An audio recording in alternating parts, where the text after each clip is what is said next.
turns out, I actually forgot 2 characters. This was brought to my attention earlier today by me. I forgot Sniper Joe and Yellow Devil. Start off with Yellow Devil because alphabetically he comes first according to some sites. And you look at him, you think he could be aggressive, you think he could be a messed up Sasha. I mean, she's rotating. She needs a bad character to take her spot as the stupid gimmicky character. It's a little weird. You could block with a couple foundations, and your opponent's gonna look at you thinking that you could reversal at any time. And it's gonna really mess up your board, right? Imagine a situation where your opponent's got like a 10-speed attack coming at you. That's perfectly normal in this day and age, 10-speed attacks.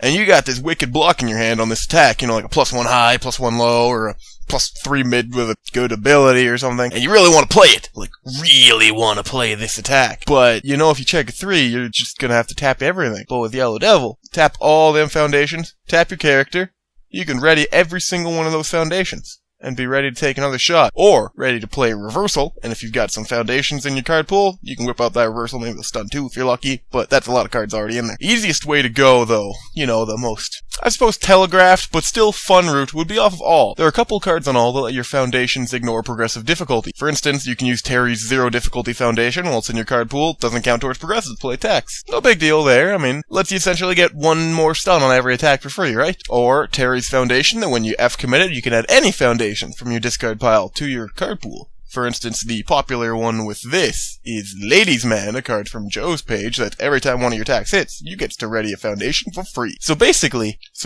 every copy of Champion of Southtown lets you ready a foundation every time one of your attacks hits, and then gives you your attack stun 1, stun 2, stun the amount of foundations you have in your card pool. I mean, this adds up. You got 1, 2, 3. I don't think you'll be getting more than 3 too often, but hey, if you can get 4, you know, more power to you. Fight the power. Sniper Joe.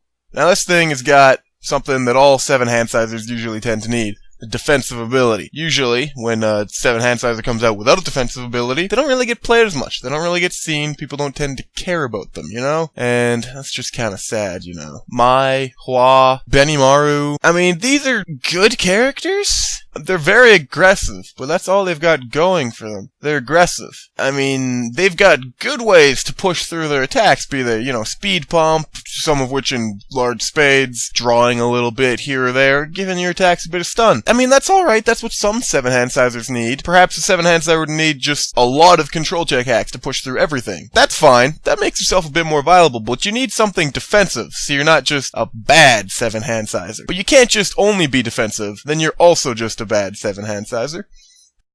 This guy is an interesting mix of the two. His abilities seem to pretty much be only defensive. All block modifiers get +2. Some would call it a double-edged sword, but there's nothing really wrong with a double-edged sword. You stab a guy, and he's hurting on both sides of the stab, right? Kind of an odd analogy. Basically, all block modifiers get +2 means every attack is getting +2 speed, right? And E-commit, if you attempt to block this attack, your blocks modifier gets -5. -5 is a bit ridiculous sometimes, but that essentially amounts to E-commit, this attack gets -3 speed after all is said and done, which essentially turns him into a character of a girl like any other. And that, I don't know if that's depressing or if that's cool. The way that I'm probably going to build this guy first is actually off of Earth. Now, there's an attack off of Earth that doesn't really get run often, because it's not bad, per se, it's just kind of extremely average, and that's Proto-Buster. After you block with this card, you draw 1 card.